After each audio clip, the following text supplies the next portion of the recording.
Shabbat Shekalim is the first of 4 special Shabbatot between Rosh Chodesh Adar, the new month of Adar, and the festival of Pesach. The name Shekalim comes from the additional verses in Exodus that are traditionally read this Shabbat, Exodus 30, verses 11 to 16.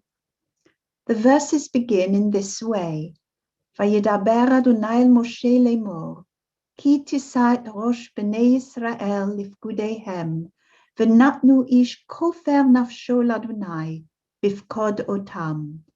The Eternal One spoke to Moses, saying, when you take a census of the Israelite men, according to their army enrollment, each shall pay to the Eternal One a ransom for himself on being enrolled. The payment of half a shekel is levied from each man over the age of 20, a poll tax, but paid, so to speak, to God. Significantly, the Torah makes no concession for the poor and does not demand any more from the wealthy. The rich shall not pay more, and the poor shall not pay less than half a shekel. The money was to be given to the upkeep and repair of the sanctuary. If these verses from Exodus and our Haftarah from 2 Kings have a contemporary ring to them, it is because even in these times of our pandemic, our sanctuary at 28 St. John's Wood Road still needs to be maintained and repaired, and prepared for the time when we will return in person to our worship and the many different activities that take place in our building. And if we reach out to you as members, friends, and guests, asking you to contribute through your subscriptions or donations, it is because just as our parents and grandparents ensured the existence of the synagogue for us, so we must also ensure that the synagogue is here for our descendants, for future generations, when they need a community, and so that they will be able to come together to pray, to learn, and meet together in the years ahead. But our Torah portion has another dimension. It's not only about money and the upkeep of the sanctuary.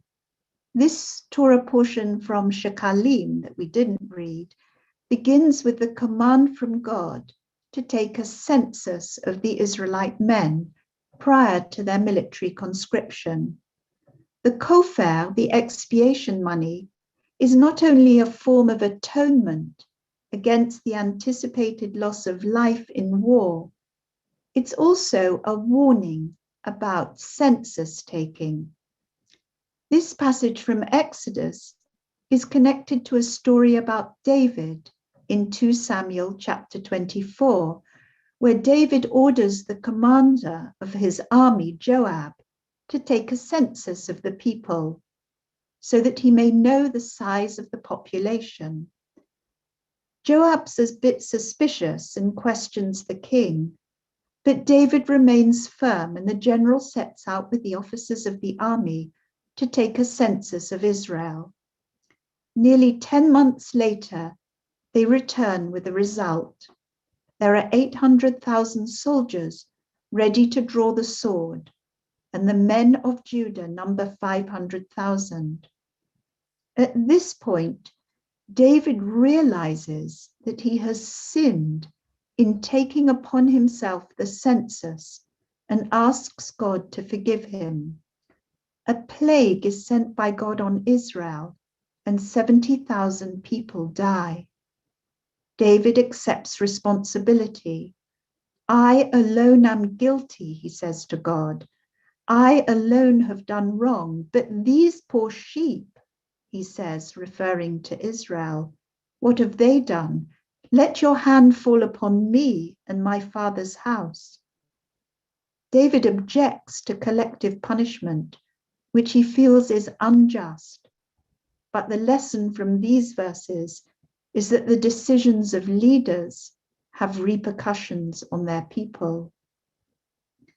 Counting people in the ancient and modern world is sometimes construed as a risky business. A census is the ultimate arena where knowledge and power interact.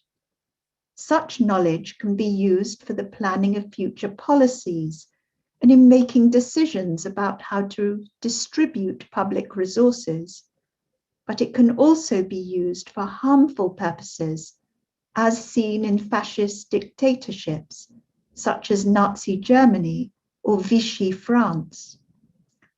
The 2021 national census here in the UK will take place next month in March. And we know that its questions around ethnicity and particularly religion still create a sense of unease in some sections of the population. Why should something which contributes to our demographic planning for the future incite suspicion? Well, for a start, counting the population of a country such as the UK or the USA is a massive undertaking. How do you make sure you get the numbers right? How do you ensure that you don't count some people twice and miss out others altogether? In the US national census in 2010, 9% of Black people were missed out, a rate that was higher than any other racial or ethnic group.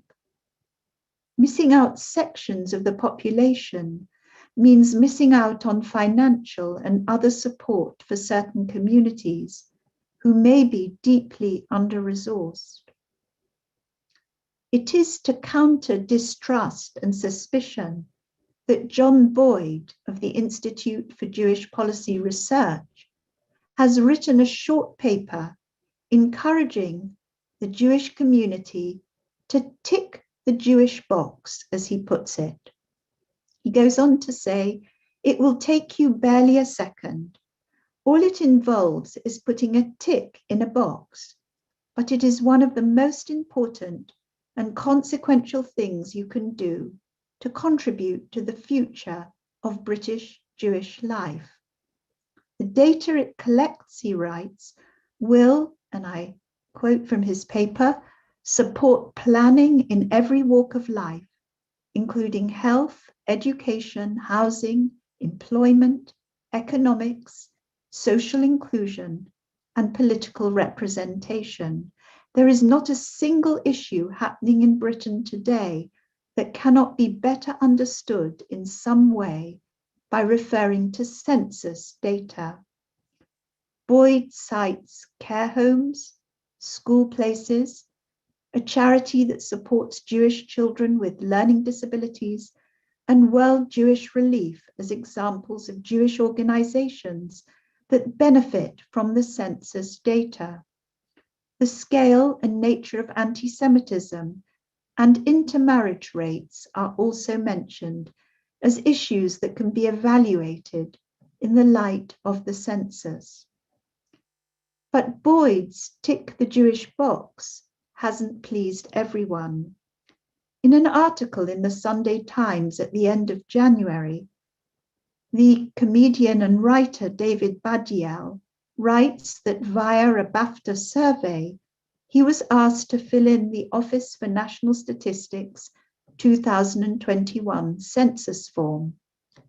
It now includes boxes, he says, for every variant of sex, gender, and race ethnicity.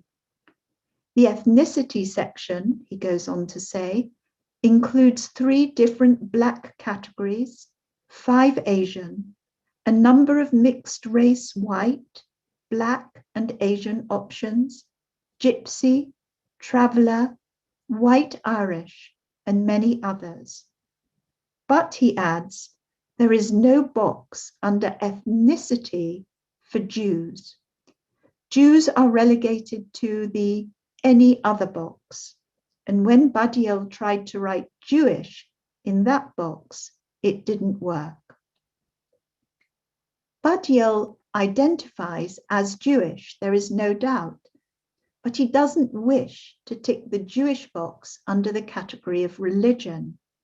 He argues that most of the mainly secular Jewish community see their Jewishness as an ethnicity, preferring to identify themselves by their cultural or national origins rather than by religion. What evidence he has for this mainly secular Jewish community seeing their Jewishness as an ethnicity, I am not sure. He doesn't produce any.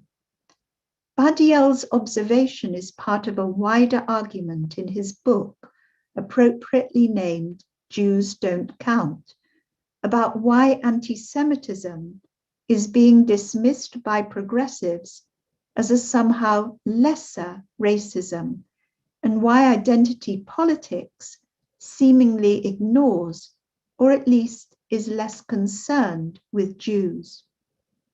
But coming back to the issue of ethnicity, I wonder if David Badiel's objection to ticking the Jewish box under the religious category stems not only from his self-confessed fundamental atheism, but from the experience of anti-Semitism.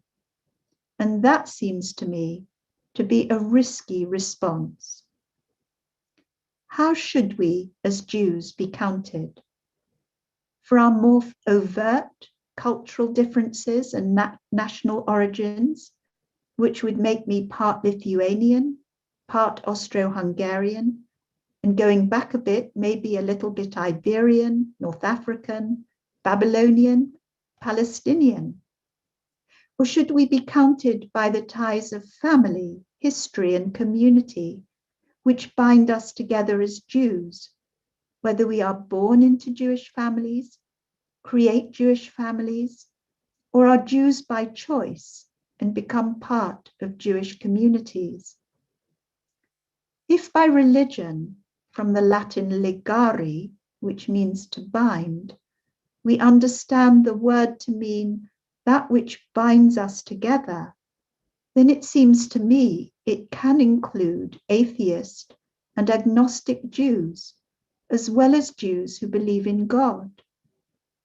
The question I would want to ask David Badiel is whether an extra classification under ethnicity, labeled Jewish, focusing on the cultural differences between various groups of society, would cause greater divisions and racial discrimination.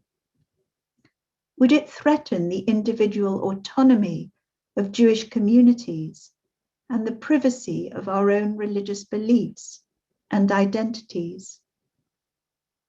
As liberal Jews, I hope all of us feel able to tick the Jewish box, not because it necessarily describes our religious beliefs, for Judaism has never really been about dogma, but because it signifies something greater, that we see ourselves in universal terms, part of humanity, part of a 4,000-year-old history, people who continue to transmit a tradition of profound moral values, protecting the rights of the most needy and most vulnerable in our society. We must tick the Jewish box, not only to display our more private and personal religious beliefs, but because of a firm belief in the words of our Torah portion this morning, Lo tateh mishpat evyonecha berivo. You shall not subvert the rights of your needy in their disputes. V'ger lo tilchatz, v'atem yedatem et nefesh hager, ki gerim heyitem be'eretz Mitzrayim. You shall not oppress a stranger, for you know the feelings of the stranger, having yourselves been strangers in the land of Egypt.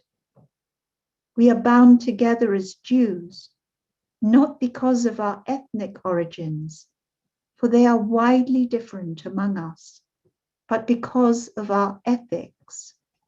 That is what defines us and must continue to define us.